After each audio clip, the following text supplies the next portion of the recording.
The intent of this video is to review the ramming tactics employed by the Imperial Japanese Army aircraft and B-29 bomber anti-ramming countermeasures.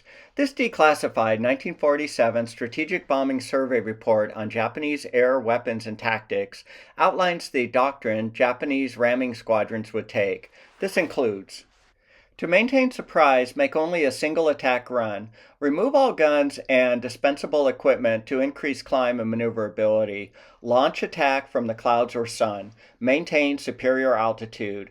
Nose attacks are preferred since the B-29 has less effective firepower in that direction. Attack from head-on and slightly above the bomber or directly head-on. Tail attacks are to be avoided due to heavy firepower and longer time of exposure. When attacking from the front, aim for the crew pressure cavities. This chart shows the B-29's pressurized sections. Aim for the empennage for side or tail attacks. During head-on attacks, throttle back to reduce the closing speeds. Slightly roll the ramming fighter to increase the probability of a hit. This chart, from the same source, shows a typical head-on ramming event. The enemy aircraft approaches from the front, gains speed during a descent, drops below the bomber, and collides while in a slight climb. This April 1945 declassified Ramming Countermeasures Against Enemy Aircraft report outlines ramming countermeasures bomber crews can adopt. 5 ramming countermeasures were discussed. This includes: Number 1. Increase usage of fighter escorts. This was considered the most effective countermeasure against ramming. Fighters could protect the bombers from ramming enemy aircraft. Fighter escorts were available for B-29 bombers after the capture of Iwo Jima in April 1945.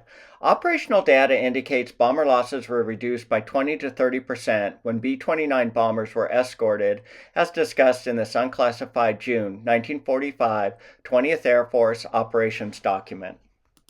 Number 2. Fly high and fly fast. Maneuverability is reduced for both the bomber and the fighter at high altitudes. Japanese bomber interceptors were known to struggle at high altitudes. The speed of the B-29 and the Japanese bomber interceptor is more or less matched at high altitudes. Attacks will be limited to one pass. Number 3. Take evasive action if feasible. Evasive action is not feasible for bombers flying in a tight formation. If evasive action is feasible, bomber pilots were taught to turn away from nose attacks and turn into all other attacks.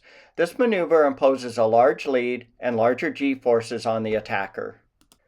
Number 4. Revise the formations to increase the forward gun coverage. 2/3 of all attacks occurs as frontal attacks. More firepower coverage is needed in the 12 o'clock high position to mitigate these attacks.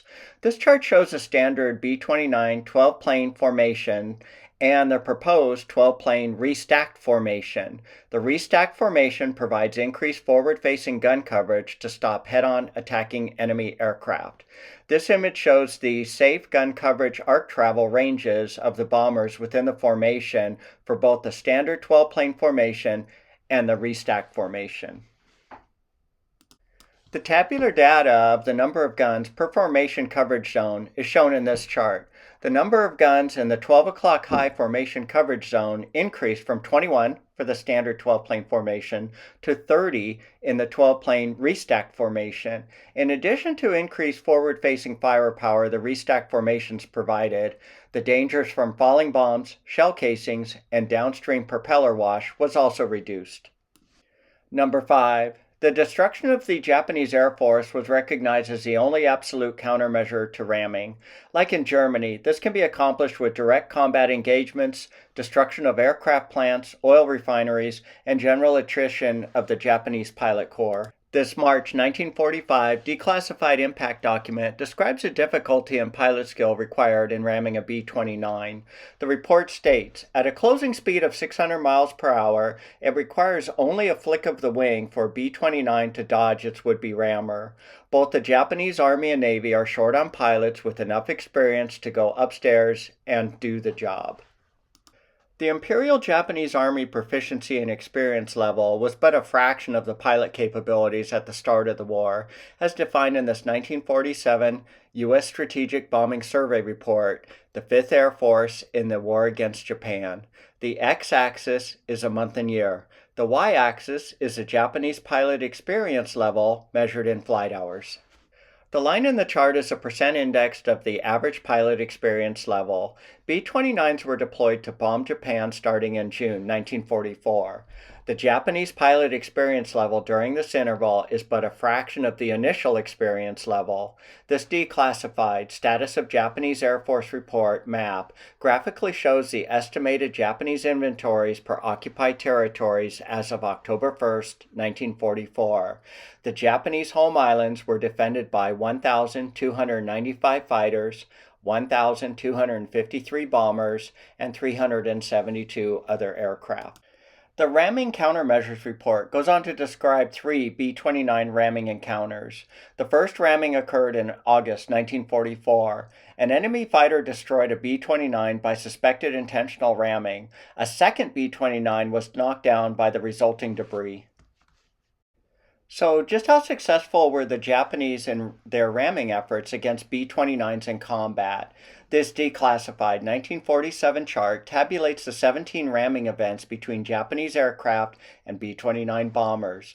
Of the 17 ramming events, 4 B-29s were destroyed and 13 were damaged. A reduced data chart with only the significant columns is shown here. The first column is a type of attacking Japanese aircraft. 8 of the attacking Japanese aircrafts are Tonis, 3 Tojos, 2 Nicks, 2 Franks, 1 Oscar, and 1 Dyna. The second column is the enemy aircraft direction of attack. 8 of the 17 enemy planes attacked from the front, 6 from the rear, 2 unknown, and 1 from the below right direction. The third column is the region of collision. 7 of the 17 enemy airplanes struck the B-29's tail or empennage, 5 in the engine, 2 unknown, 1 wing, 1 front, and 1 rudder. The fourth column is the results of the collision to the B-29. Of the 17 ramming events, 4 B-29s were destroyed and 13 were damaged.